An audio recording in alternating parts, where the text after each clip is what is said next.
잘 팔기 위한 대응을 지금 하고 있는 거고, 그 잘 팔기 위해서 조금 더 기다릴 수가 있을까? 아니면은 기다릴 필요가 없나? 이걸 판단하기 위한 거지, 아직 사도 되나? 이게 아니라는 거죠. 우리의 궁극적인 목적, 그 본질은 지금 우리는 빨간불을 찾아내는 게 우리의 본질입니다. 네, 안녕하십니까. 부자 형님, 누님들 반갑습니다. 일단 보시게 되면 오늘은 아주 미약하게나마 약반등이 보여지다 말다 하고 있습니다. 그러니까 약간 찌글찌글한 상황, 플라마이너스가 계속 교차되고 있는 가운데 현재로서는 양봉에서 음봉 거의 0.0 몇 % 왔다 갔다 하고 있거든요. 명확한 방향성은 아직 보여지지 않고 있고, 보통 이렇게 갈피를 못 잡고 있는, 반등을 해야 되는 포인트에서 갈피를 못 잡고 있다면 보통 이럴 때 좀 한 번 더 털고 가는 경우들도 종종 있으니까요. 이 부분도 너무 간과하셔서는 안 된다. 한마디로 이건 누가 봐도 여기는 반등 포인트 아닌가 하면서 데이 트레이딩 하시는 분들, 특히나 좀 레버리지 좀 시게 가져가시는 형님들도 계신다면은 이런 포인트, 야 이거 뻔한 거 아니야? 이렇게 보지 마시고 어느 정도의 위험성도 인지하고 계셔야 됩니다. 그러니까 너무 과한 레버리지는 투자에 결코 도움이 되지 않는다는 거, 이 점도 참고해 주셨으면 좋겠습니다. 어제 현물 ETF 순유입으로 가까스로 마감이 됐어요. 그렇게 마음에 드는 수치는 아닙니다만은 전일비 약 40% 가량의 순유입이 확인이 됐습니다. 다행인 건 맞지만 불행 중 다행인 거고요. 그래도 어제 이렇게 양일간 굉장히 오랜 기간 동안, 시간상으로는 2주 가까이, 그리고 거래일 상으로는 6거래일 동안 엄청난 순유출이 보여졌었는데 약간 쉴 틈이 좀 주어진 것 같아요. 살짝 숨이 좀 쉬어지는 이런 상황인 것 같습니다. 다만 어느 한 곳에서도 폭발적인 매수 이런 게 포착되지는 않았고요. 블랙락이나 피델리티, 이하, 아크인베스트먼트, 비트쉐어스 전부 다 아주 소폭의 매수만이, 소폭의 순유입만이 관찰이 되고 있습니다. 그러니까 최악의 상황은 아니지만은 그렇게 최선의 상황도 아니다. 약간 좋아졌다, 이 정도로 해석을 하시는 게 맞겠고, 그나마도 이제 좀 상대적인 거니까 정말 이제는 마감해야 되나 하는 우려 속에서 약간의 어떤 희망의 빛이 보여지는 정도다. 그거를 너무 극단적인 희망으로 해석하시는 거는 조금 위험하고요. 그냥 최악의 상황에서 살짝 벗어나 있다. 이제 오늘 내일 데이터가 상당히 중요할 것으로 그렇게 보여집니다. 따라서 일단 오늘만큼은 현물 ETF로 인한 하락갭이나 상승갭을 크게 걱정하거나 기대할 수 없는 딱 애매한 중립적인 지역. 역시나 아직도 투자자들의 심리조차 상당히 중립적입니다. 네, 아무튼 아직도 사람들은 그렇게 무섭지도 않은데 또 그렇게 희망적이지도 않은, 조금은 헷갈려하는 이런 심리가 피어 앤 그리드, 공포 탐욕 지수에서도 확인이 됩니다. 거의 50에 수렴하는 수치이고, 어제 40 초반까지 밀려 내려갔을 때 이거 사람들 패닉셀 오는 거 아닌가 크게 걱정했는데, 현물 ETF에서 살짝 도와준 관계로 아직까지도 중립을 지켜내고 있는 모습입니다. 여러분들이 매도하실 때 제일 좋은 건 사실 이 광기 구간, 그러니까 탐욕이죠. 좀 극심한 탐욕 구간에서 보통 매도하시는 게 가장 만족할 만한 매도가를 기록하실 수 있는데요. 지금은 약간 애매한 구간이라서 조금 위험해 보이기도 합니다만, 원래 이 투자라는 게 하이 리스크 하이 리턴 아니겠습니까? 아직 위험 단계까지는 아닙니다만은 요 중립지대에서만큼은 우리도 뭔가 미래를 단정짓지 말고 약간은 좀 눈치 보는 자세로 이렇게 임하는 게 우리의 실시간 대응에 상당히 도움이 된다. 투자 기간을 굉장히 길게 볼 수 있었던 2년 10개월 전이었다면은 어느 정도 아직 멀었으니까 일단 그냥 쭉 가는 거야. 예를 들어서 우리가 부산에서 서울로 가는데 출발한 지 얼마 안 돼서 뒷자리에 자고 있던 친구가 만약에 나 왔나 안 왔나 이렇게 깨면 괜찮아, 아직 한참 남았으니까 더 자, 괜찮아, 이렇게 재울 수 있는 거 아니겠습니까? 근데 이제는 왔나 누가 물어보면은 이거 거의 다 온 것 같기도 하고, 그죠? 이미 살짝 목적지를 지났나 싶기도 한 애매한 구간이잖아요. 원래 이런 구간에서는 더 재우면 안 돼. 그죠? 야, 너도 좀 일어나가지고 우리 목적지가 혹시 내가 못 보고 있는 부분이 있다면 보이는지 너도 창문으로 한번 주변을 살펴봐달라. 이렇게 좀 깨어 있어야 되는 시기 아니겠습니까? 자, 일단 우리가 매수를 처음 시작할 때 가장 큰 도움을 받았던 게 뭡니까? 우리는 첫 번째로 22년 11월에 풀매수를 때릴 때 가장 큰 도움을 받았던 게 바로 이 보이는 차트상의 하얀색 화살표. 그죠? 이 하얀색 화살표는 이제 요거 내용 알고 계시는 분들은 지긋지긋하잖아요. 이거 벌써 몇 번째 얘기하는 거야. 좀 거짓말 조금 보태면 한 100번 이상 얘기한 것 같아. 안 될래나? 넘을 수도 있어요. 그죠? 자, 어찌됐든 쩔코 동생이 이 화살표 얘기할 때마다 지 자랑을 얼마나 해댔는지 그죠? 100번 넘을 거야. 뭐 아무튼 간에 우리가 매수할 때가 거의 다 됐다라고 판단하는 데에 가장 큰 역할을 했던 게 바로 이 차트상에 표시되어 있는 이 하얀색 화살표. 이 화살표의 의미는 다들 아실 거예요. 왜냐하면 귀에 못이 박히게 들었으니까. 이 화살표의 의미는 뭡니까? 직전 최고점, 그러니까 신고가 경신을 한 이후에 어느 정도의 시간이 흘렀을 때 비트코인은 최저점을 맞이하는가. 즉 조금 더 쉽게 말씀드리면 바로 이전 최고점 신고점 경신 시부터 그 다음 최저점까지의 걸렸던 시간을 의미합니다. 그죠? 이걸 제 표현으로는 타임라인을 통한 분석이다. 한마디로 정말 잘 팔 수 있는 포인트와 가장 비쌀 때, 그리고 정말 잘 살 수 있는 가장 쌀 때, 이 가장 비쌀 때부터 가장 쌀 때까지 걸렸던 시간을 의미하는 거죠. 뭐 아무튼 제일 비쌀 때 팔고 나서 한 1년쯤 뒤에 사면은 가장 또 싸게 살 수 있더라, 이런 거잖아요. 뒤에 있는 건 반감기를 통한 분석이었습니다. 그리고 가운데는 그냥 워낙 레인지가 좀 넓으니까 기준점을 이렇게 잡아둔 것이고요. 이에 따라서 지금은 이때가 최고점이었다고 하더라도 충분히 납득이 되는 시기이다. 다만 마지노선까지는 약간 남아있으니까 무조건적인 희망보다는 어느 정도 일말의 기대? 뭐 이 정도의 표현이 좋을 것 같네. 약간 일말의 기대 정도는 남겨놓을 수도 있는 상황이다. 네, 이렇게 보시면 되겠습니다. 요거 신호등으로 치면 뭔가요? 팔아야 되는 시기에 들어오기 전까지는 초록불인 건 맞아. 이때까지는 그냥 일단 한번 샀으면은 쭉 그냥 달려오는 거야. 왜? 계속 올라갈 거니까. 근데 지금 이 존 안으로, 그러니까 매도해도 된다, 우리가 판단해 놓고 있는 이 타임라인, 이 시간 안에 들어왔기 때문에 지금은 어떤 상태냐면 노란불입니다. 이 노란불에서 지금 우리는 교차로 안에 있어요. 빠르게 통과해야 되느냐 아니면 이제라도 브레이크를 밟아야 하느냐 기로에 서 있습니다. 따라서 우리가 오늘 타임라인을 통한 분석에서는 파란불도 빨간불도 아닌 노란불이다. 자, 그리고 두 번째 신호등을 보도록 하겠습니다. 네, 비트코인 봤으니까 알트코인 잠깐 확인하고 오시면은 지금 노란불은 아닌 것 같아요. 이제 빨간불이 들어왔다가 살짝 노란불에서, 근데 빨간불에서 초록불로 바뀔 때는 노란불 안 나오잖아요. 네, 지금은 아직 빨간불이 들어오지는 않은 상황. 그러니까 쉽게 얘기하면은 알트코인은 아직도 초록불이다. 한 방에 정리되죠? 아직 허리춤에 딱 있으니까요. 네, 뭐 반드시 팔아야 되는 그런 시기이거나 시세는 아닐 것이다. 알트는 아직 파란불. 다음, 우리 예전에 풀매수 때릴 때 또는 때리기 전부터, 그죠? 풀매수 때리기 전부터 우리 진짜 눈이 빠져라 봤던 거 기억하실 거예요. 네, 레인보우 차트, 무지개 차트입니다. 그때 눈이 왜 빠졌어? 역사적으로 스카이블루에서 블루로 딱 변환되는 요 시점, 그죠? 스카이블루에서 블루로 딱 변환되는 요 시점, 스카이블루에서 블루로 딱 변환되는 요 시점, 요때가 2022년 11월이었잖아요. 한마디로 파란색 블루존에 오면 이때가 제일 쌀 때니까 이때 사야 되는데 이미 블루존으로 들어오고 난 뒤에 의사결정을 하면 늦는다 그랬어요. 이게 실시간 데이터가 아니다 보니까. 그러려면 어떻게 해야 되냐, 미리 스카이블루, 즉 하늘색에서 조금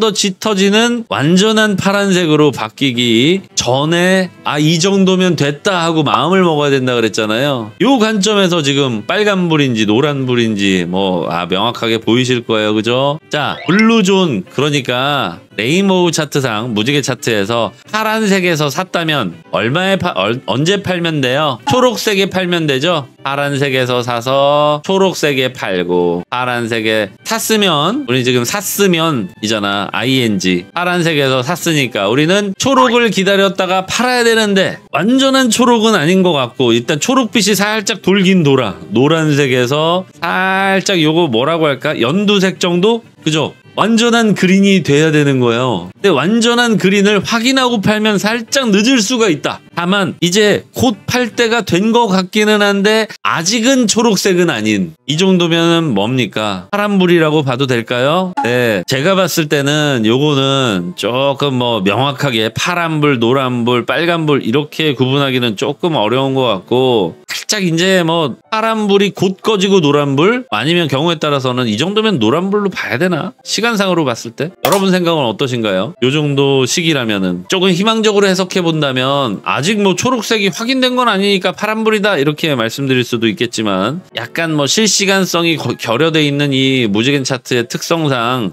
미리 감지하지 않는다면 살짝 늦게 됩니다. 물론 살짝 늦는다고 해서 큰 실패가 되는 건 아닙니다만은, 그렇다고 하더라도 아직까지 파란불이라고 말씀드리기에는 위험 요소가 너무 커요. 그렇기에 저는 그냥 공식적으로 무지개 차트 역시 아직 빨간불이 들어온 건 아니나 노란불이다, 황색불이 들어왔다 라고 공식적으로 말씀을 드려보도록 하겠습니다. 따라서 두 번째, 레인보우 차트, 무지개 차트라고 할게요. 무지개 차트상으로는 역시나 노란불이 들어왔다. 1번, 2번까지만 봤는데 벌써 노란불이 2개야. 점점 쫄려옵니다. 이러다가 빨간불 뭐 하나 들어와 있으면 이거 진짜 서야 되나 말아야 되나 고민이 되실 텐데, 끝까지 보시다 보면은 결론 낼 수 있겠죠. 예전에 우리가 이렇게 많은 인덱스를 함께 보면서 어려워하시는 분들이 정말 많이 계셨잖아요. 아니 뭐 누굴 보면 뭐 거래량만 보고 뭐 차트도 안 보고 매수 매도 잘해서 돈만 잘 벌는데 뭐 여기는 이렇게 따지는 게 많어, 뭐 이런 분들 많이 계셨는데, 제가 그럴 때마다 뭐 배가 이제 산으로 가는, 우리나라 속담에 그죠? 허공이 많으면 배가 산으로 간다 이런 말 있지 않습니까? 근데 저는 그 깊은 뜻은, 만약에 그죠? 그냥 어중이 떠중이 사공이 많이 타 있는 배라면 산으로 갈 수도 있을 것 같아요. 근데 이 배에 타 있는 사공들이 여태까지 단 한 번도 길을 잃은 적이 없으며 전부 다 베테랑 사공들만 모여 있다면, 그렇다면 또 얘기가 좀 달라질 수도 있는 거 아니냐. 얘기해서 여러 사공들이 같은 곳을 가리키고 있다면 오히려 신뢰도가 더 높아질 거 아니냐, 이런 취지의 말씀을 드린 적이 있죠. 그래서 오늘은 이 많은, 우리에게 그동안은 도움이 되었던 많은 사공들의 의견을 다시 한번 이 정도면 도착할 때 됐을까요? 라고 확인하는 시간이다, 이렇게 생각을 해주시면 좋을 것 같아요. 세 번째, 하이사이클이라고 부르고, 제가 표현하기로는 111선과 351선의 인과관계, 조금 더 쉽게 말씀드리면 역사적으로 111선과 351선이 만나면, 111선과 351선이 만나면, 그리고 111선과 351선이 만나면, 그리고 현재 111선과 351선이 아직 안 만났네? 그럼 이번에도 만나면 어떻게 된다고요? 예, 111선이 351선과 만나게 되면 그때가 바로 최고점 혹은 최고점 전후 구간이 되겠으니까, 그리고 역사적으로 최고점을 기록할 때는 항상 111선과 351선이 이렇게 딱 맞붙어 있는 상황, 만나 있었으니까 아직까지 이 파이사이클을 기반으로, 즉 110일 이동평균선과 350일 이동평균선이 아직은 만나지 않았기 때문에, 그렇다면 아직은 최고점이다 라고 볼 수는 없는 거 아니냐. 네, 이렇게 해석을 해볼 수가 있겠죠. 무조건 안전하다 이건 아니지만 그렇게 봐줄 수도 있다는 거예요. 뭐 우리가 지금 여러 명의 사공에게 전부 다 조언을 구하고 있으니까 이 사공의 의견도 그냥 기록을 해놓도록 하겠습니다. 세 번째, 하이사이클 그냥 350110 이렇게 할게요. 350110 이평선을 기반으로 한 이 파이사이클에서는 아직은 바람불이 퍼플이다. 다음 뭔가요? 네, 하이사이클 보셨으니까 200주의평도 한번 보겠습니다. 네, 200주의평 보시게 되면 예전에 그 1억 찍고 나서 이 퍼플 닷이 찍혔었잖아요. 이 퍼플 닷은 말 그대로 조금 이 코인의 시세가 저평가되어 있을 때 퍼플 닷이 이렇게 표시가 되거든요. 근데 1억 찍고 나서, 처음 1억 찍고 나서 조금 이렇게 주춤할 때 제가 이걸 근거로, 아니 1억에 사신 분들도 걱정하지 마세요. 지금이 저평가 구간이라면 앞으로 다시 고평가 구간으로 넘어서면 1억에 사신 분들도 걱정 안 하셔도 됩니다. 결국엔 올라갈 겁니다. 라고 말씀드렸던 이 퍼플 닷을 지나온 지 이제 얼마 되지 않았습니다. 그러니까 지금 저평가 구간은 아니란 얘기고요. 이 저평가 구간은 확실한 건 뭡니까? 저평가 구간에서는 팔면 돼, 안 돼? 안 되지. 사면 돼, 안 돼? 사는 건 괜찮아요. 그러나 이거는 좀 모호하다. 지금 팔아야 하는지 아닌지에 대한 의사결정에는 별 도움이 안 되는 것 같습니다. 따라서 우리가 팔아야 되는지 아닌지 확인해 보기에는 200주의 평선은 조금 우리 기준에서는 의사결정에 도움될 만한 시기는 아니다. 이 200주의 평선으로 말씀드릴 것 같으면은 지금 팔면 안 된다, 또는 지금 저평가 구간이다, 이런 용도로 우리가 의사결정에 반영을 하기에는 충분하지만, 지금 팔아야 한다 또는 아직은 괜찮다라는 관점으로 우리가 의사결정에 반영하기에는 조금 어딘가 미흡한 부분이 보입니다. 따라서 매도를 해야 되는, 반드시 매도를 해야 된다, 뭐 이런 의사결정에는 그렇게 큰 도움이 되지 못하기에 얘는 200주의평 4번 항목 200주의평 노란불로 일단 기재를 해놓도록 하겠습니다. 자, 일단 현재로서 노란불 3개예요. 하지만 중간에 파란불 하나가 아직은 불안한 마음이 커지지는 않도록 도와주고 있는 것 같습니다. 자, 그리고 오늘 이제 말씀을 꼭 드려야 되는 부분이 바로 뭐냐면 옵션 시장인데요.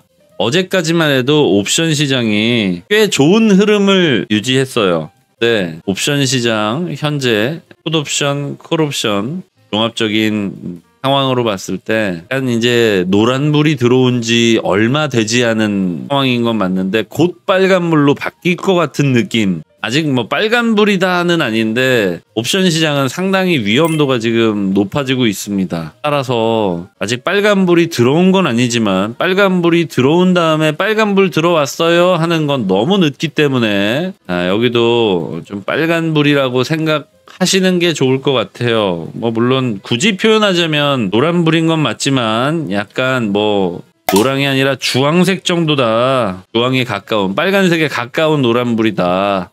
요렇게 생각을 하고 계시면 되겠습니다. 그러니까 굳이 제가 산분할해 가지고 파랑, 빨강, 노랑 이렇게만 구분을 하니까 조금 모호해지는 영역이 생기는데 뭐 그럴 수밖에 없겠죠. 다만 명확히 보자면 아직 빨간불이 들어온 건 아니니까 노란불이긴 하지만 아무튼 노란불이 들어온 지 조금 시간이 흐른 정도, 갑자기 순식간에 빨간불이 들어와도 전혀 이상하지 않은 정도. 지금 옵션 시장은 계속해서 좀 이 옵션 시장 규모가 커지고 있어요. 이게 일반적으로 이렇게 하락장에서 보여지는 패턴이다 보니까 아직 하락장이다 이렇게 선언할 정도까지는 아니지만 좀 불안한 상황이 계속해서 이어져 오고 있습니다. 어제까지는 괜찮았는데 오늘 갑자기 너무 안 좋아요. 뭐 아무튼 일단 옵션 시장 노란불이긴 하나 거의 뭐 노란불로 바뀐 지 조금 시간이 흐른 정도의 노란불이다. 주황 이렇게 제가 단서를 달아놨지만 조금 위험한 상황이구나.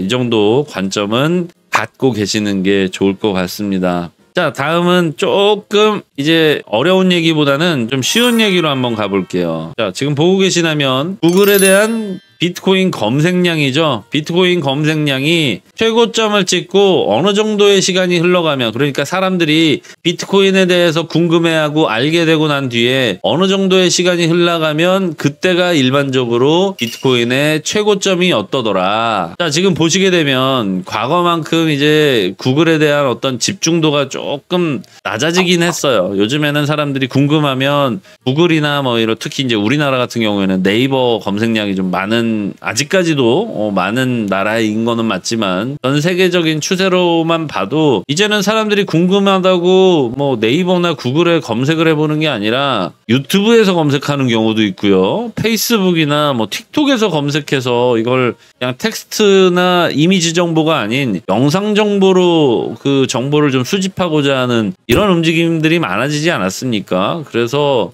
구글에 대한 의존도는 좀 많이 낮아진 듯 하지만 여전히 변함없는 건 그러니까 최고점이라고 하는 건 사람들의 검색량이 어마어마하게 증가하는 요 시점, 최고점을 찍고 검색량 최고점을 찍고 어느 정도의 시간이 흘러가면 사람들이 이제 공부를 끝낸 거예요. 처음에는 막 비트코인이 뭐야, 어떻게 하는 거야 궁금해서 검색해 보다가 차츰차츰 알아가게 되면서 딥한 내용들까지 알아내게 되고 결국에는 투자를 결정하게 되는 가장 마지막 순간, 이때가 일반적으로 비트코인의 최고점이었었습니다. 21년 11월이 그랬고요. 지금이 이런 양상으로 보자면 이때도 사람들의 검색량이 최고치를 도달하고 어느 정도의 시간, 그러니까 대략 한 5개월 정도로 보시면 돼요. 한 5개월가량의 시간이 흘러간 뒤에 비트코인의 최고점이 기록됐더라. 마찬가지로 지금도 사람들의 검색량이 증가하고 나서 약 한 5개월가량의 시간이 이미 지났습니다. 지났다기보다는 지금 그 시간을 맞이하고 있다, 이렇게 보시는 게 맞아요.